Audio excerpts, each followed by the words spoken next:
सभी को नमस्कार। मैं विजेंद्र वर्मा अपने YouTube channel Verma biology points पर आप सभी का स्वागत करता हूं। कल हमने चैप्टर नंबर फर्स्ट पुष्पी पादपों में लैंगिक जनन के बहुचयनात्मक प्रश्न पढ़े। आज हम अति लघुरात्मक प्रश्नों के बारे में चर्चा करेंगे जो बीएसईआर एग्जाम की दृष्टि से अति महत्वपूर्ण है। फर्स्ट क्वेश्चन है अपना यहाँ, मादा युग्मकोद्भिद का अन्य नाम बताइए। तो मादा युग्मकोद्भिद को भ्रूण कोश भी कहा जाता है। क्वेश्चन नंबर सेकंड है, अंड समुच्चय क्या है? अंड समुच्चय क्या है? तो अंड समुच्चय देखिए, मादा युग्मकोद्भिद में 7 कोशिकाएं और 8 केंद्रक होते हैं, जिनमें से 3 कोशिका बीजांड द्वार की ओर होती है। में बीच वाली जो कोशिका होती है वो कहलाती है अंड कोशिका, तथा पार्श्व की 2 कोशिकाएं सहायक कोशिका कहलाती हैं, जिनको सामूहिक रूप से अंड अपरेटस, अंड समुच्चय या अंड उपकरण कहा जाता है, एग अपरेटस कहा जाता है। अर्थात भ्रूण कोश में बीजांड द्वार की ओर अंड समुच्चय या अंड उपकरण होता है, जिसमें एक अंड कोशिका तथा 2 सहायक कोशिकाएं होती हैं। क्वेश्चन नंबर थर्ड है, द्वितीयक केंद्रक कैसे बनता है? द्वितीयक केंद्रक कैसे बनता है? तो मादा युग्मकोद्भिद में या भ्रूण कोश में 4 केंद्रक दोनों ध्रुवों पर होते हैं, जिनमें से एक एक केंद्रक मध्य में आकर संयुक्त होकर द्विगुणित द्वितीयक केंद्रक बनाते हैं। भ्रूण कोश में प्रत्येक ध्रुव से एक एक केंद्रक केंद्र में आकर संयुक्त होकर द्विगुणित द्वितीयक केंद्रक बनाते हैं। नेक्स्ट क्वेश्चन है, मादा युग्मकोद्भिद का विकास किस कोशिका से होता है? तो मादा युग्मकोद्भिद का विकास सक्रिय या क्रियाशील गुरु बीजाणु कोशिका से होता है। अगला क्वेश्चन है, बीजांड अपने लिए भोज्य पदार्थ किससे प्राप्त करता है? तो बीजांड भोज्य पदार्थ प्राप्त किससे करता है? बीजांडासन या अपरा से। क्वेश्चन नंबर 6, अनून मिले पुष्प किसे कहते हैं? अनून मिले पुष्प ऐसे द्विलिंगी पुष्प जो कभी खिलते नहीं हैं, अनून मिले पुष्प कहलाते हैं। एग्जाम्पल है इसका कोमेलाइना, कनकोआ, ड्रोसेरा।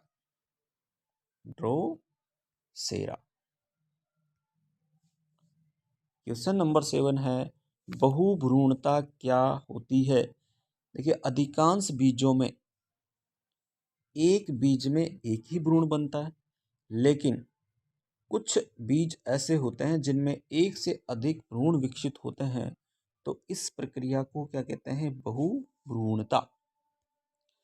एग्जाम्पल है बहुभ्रूणता का सिट्रस यानी नींबू कुल, आम, तंबाकू और प्याज में भी ऐसा होता है।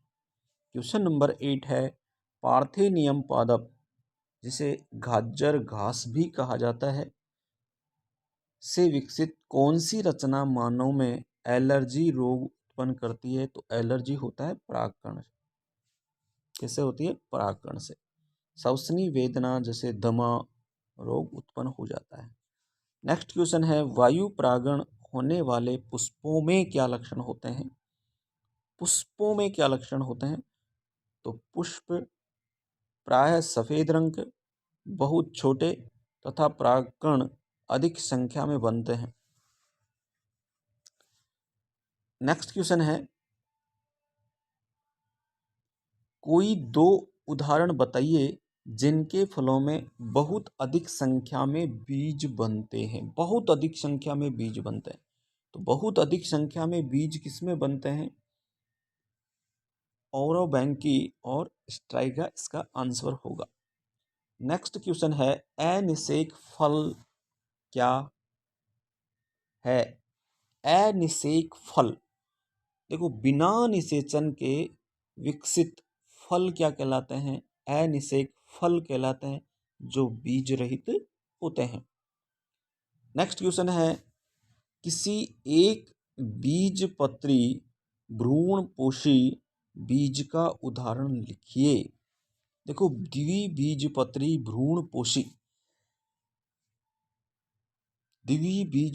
भ्रूणपोषी बीज वो होता है अरंड। क्वेश्चन नंबर 13, पराग कणों को पराग बैंक में किस प्रकार संरक्षित रखा जाता है, सुरक्षित रखा जाता है? पराग कणों को द्रव नाइट्रोजन में या तरल नाइट्रोजन में -196 डिग्री सेल्सियस पर रखा जाता है, जिसे कहते हैं क्रायो प्रिजर्वेशन या शीत उपचार, जिससे अनेक वर्षों तक बीज जननक्षम बने रहते हैं। क्वेश्चन नंबर 14, कूट या आभासी फलों के उदाहरण बताइए। देखो कूट फल किसे कहते हैं? ऐसे फल जिनका निर्माण अंडाशय के अलावा पुष्पासन बाह्य दल या दल किसी भी भाग से होता है, तो उन्हें क्या कहते हैं? कूट फल कहते हैं। कूट फल के उदाहरण हैं सेब, कटहल, अनाशपाती, ये सब किसके उदाहरण हैं? कूट फल के। अगला क्वेश्चन है क्वेश्चन नंबर 15, पराग कणों का बाह्य चोल में पाया जाने वाला कठोर प्रतिरोधक कार्बनिक पदार्थ का नाम बताइए।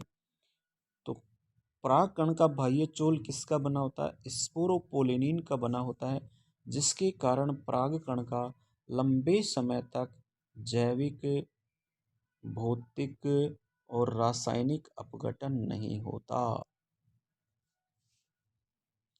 और इसी के कारण इसमें प्रतिरोधकता पाई जाती है।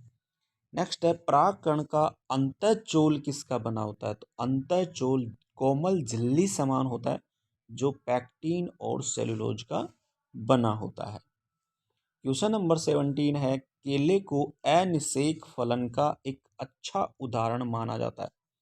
अभी हमने पढ़ा अनिषेक फलन, बिना निषेचन के फल का निर्माण अनिषेक फलन कहलाता है, जो क्या होते हैं? बीज रहित होते हैं।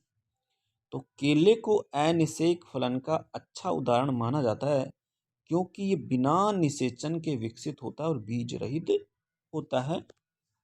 नेक्स्ट है क्वेश्चन नंबर 18, सेब के आभासी फल, सेब के फल को आभासी फल के रूप में क्यों वर्णित किया गया है? देखो आभासी फल वो होता है जो अंडाशय के अलावा पुष्पासन, बाह्य दलपुंज से होता है, विकास होता है, तो उसको क्या कहते हैं? आभासी फल। तो सेब जो है, सेब के फल का निर्माण अंडाशय के अलावा पुष्पासन से होता है, इसलिए केले के फल को, ये केला नहीं है, सेब आएगा, इसलिए सेब के फल को आभासी फल के रूप में वर्णित किया गया है। क्वेश्चन नंबर 19, ऐसे पुष्प के प्रकार का नाम बताइए जो पर परागण के अनुकूल होते हैं। ऐसे पुष्प के प्रकार का नाम बताइए जो पर परागण के अनुकूल होते हैं, तो वो होते हैं अनुन्मेल परागणी पुष्प। क्वेश्चन नंबर नेक्स्ट है 20,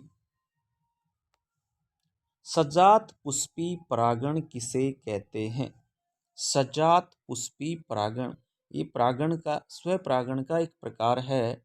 सजात पुष्पी परागण, जब एक पुष्प के परागण उसी पादप के किसी दूसरे पुष्प की वर्तिकाग्र पर पहुंचते हैं, तो इसे सजात पुष्पी परागण कहते हैं।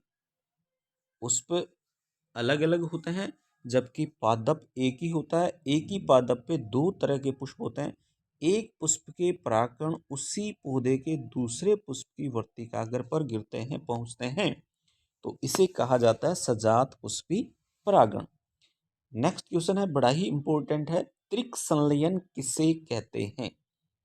त्रिक संलयन, त्रिक संलयन किसे कहते हैं? देखो, जब फर्टिलाइजेशन होता है, निषेचन होता है, तो पराग नलिका में दो नरयुग्मक केंद्रक होते हैं। एक नरयुग्मक केंद्रक अंड कोशिका के साथ संलयित करता है, जो युग्मनज बनाता है, युग्मनज से भ्रूण बनता है, जबकि दूसरा नरयुग्मक द्वितीय केंद्रक कोशिका के साथ संलयन करता है या केंद्रीय कोशिका के साथ केंद्रक संलयन करता है। तो इसमें कितने केंद्रक हो गए? तीन, जिसको क्या कहते हैं? तीन केंद्रकों का संलयन हुआ तो इसे कहते हैं त्रिक संलयन। तो देखिए आंसर होगा इसका द्वितीय केंद्रक व एक नर युग्मक के संयोजन को त्रिक संलयन कहते हैं, क्योंकि द्वितीय केंद्रक में दो केंद्रक होते हैं और एक नर युग्मक का हो गया। कितने केंद्रक हो गए? तीन केंद्रक, और तीन केंद्रकों को एक साथ यह कह दिया गया त्रिक संलयन। और त्रिक संलयन के दौरान प्राथमिक भ्रूणपोष केंद्रक बनता है और जो बाद में किसमें परिवर्तित होता है? भ्रूण पोष में। बाद में इससे क्या बनता है? भ्रूण पोष। नेक्स्ट क्वेश्चन है, द्विवीय निषेचन किसे कहते हैं? द्विवीय निषेचन या दोहरा निषेचन या डबल फर्टिलाइजेशन, तो ये आवर्त बीजी पादपों का एक मुख्य लक्षण है। दो बार निषेचन होता, एक नरयुग्मक अंड कोशिका से संलयन करता है जिसे सत्य निषेचन कहते हैं, तथा दूसरा नरयुग्मक द्वितीय केंद्रक या केंद्रीय कोशिका से संलयन करता है। इस प्रकार दो बार निषेचन हुआ और इस निषेचन को क्या कहते हैं? दोहरा निषेचन कहते हैं। नेक्स्ट क्वेश्चन है, आभासी फल किसे कहते हैं? जब अंडाशय के अलावा पुष्प के अन्य भाग से यदि फल का निर्माण होता है तो ऐसे फल क्या कहलाते हैं? आभासी फल। एग्जाम्पल है इसका सेब, कटहल, अनाशपाती। नेक्स्ट क्वेश्चन है क्वेश्चन नंबर 24, वाटर लिली में परागण किसके द्वारा होता है? कीट या वायु द्वारा। नेक्स्ट क्वेश्चन है 25, कुछ अनाजों जैसे धान और गेहूं में पराग कणों की जीवन क्षमता कितने समय तक की बनी रहती है? तो ये होती है 30 मिनट की, जबकि कुछ कुल के पादप हैं जिनमें कई महीनों तक की क्षमता पाई जाती है। अगला क्वेश्चन है, खिलाड़ियों व धावक अश्वों की कार्य क्षमता बढ़ाने के लिए पुष्प में बनने वाली कौन सी रचना उपयोगी है? तो वो होता है परागकण। परागकण में एनर्जी होती है, ऊर्जा होती है, जो धावकों खिलाड़ियों को दी जाती है, सिरप और गोलियों के रूप में उपलब्ध है। अगला क्वेश्चन है, स्त्री केसर के उन भागों के नाम लिखिए जो फल एवं बीजों में विकसित होते हैं। तो फल का विकास किससे होता है? अंडाशय से। और बीज का विकास किससे होता है? बीजांड से। यानी बीजांड बीज में बदल जाता है और अंडाशय फल में बदल जाता है परिवर्तन के दौरान। नेक्स्ट है, लघु बीजाणु जनन किसे कहते हैं? एक द्विगुणित लघु बीजाणु मातृ कोशिका अर्धसूत्री विभाजन करके चार अगुणित लघु बीजाणु निर्माण की प्रक्रिया को क्या कहते हैं? लघु बीजाणु जनन कहते हैं। तो लघु बीजाणु मातृ कोशिका अर्धसूत्री विभाजन के फलस्वरूप चार लघु बीजाणु निर्माण, अगुणित लघु बीजाणु निर्माण की प्रक्रिया को ही क्या कहते हैं? लघु बीजाणु जनन कहते हैं। और ये चारों लघु बीजाणु एक चतुष्क के रूप में व्यवस्थित होते हैं। नेक्स्ट क्वेश्चन है क्वेश्चन नंबर 29, आवर्त बीजी पादपों में नर युग्मकोद्भिद व मादा युग्मकोद्भिद की प्रथम कोशिका का नाम लिखिए। नर युग्मकोद्भिद का परिवर्धन किससे होता है? लघु बीजाणु से या अंकुर। स्वपरागण का कोई एक दुर्गुण लिखिए। स्वपरागण का एक दुर्गुण है अंतः प्रजनन अवनमन, यानी कि धीरे धीरे क्षमता घटती जाती है। नेक्स्ट है, घास कुल के पादपों के बीज पत्रों को किस नाम से जाना जाता है? एक बीजपत्री पादपों में जो बीज पत्र होता है उसे कहते हैं स्कूटेलम। तो ये हमारे आज 31 क्वेश्चन थे, अति लघुरात्मक क्वेश्चन। आज हम इतना ही पढ़ेंगे। सभी लाइक करें, शेयर करें और सब्सक्राइब करना ना भूलें। धन्यवाद।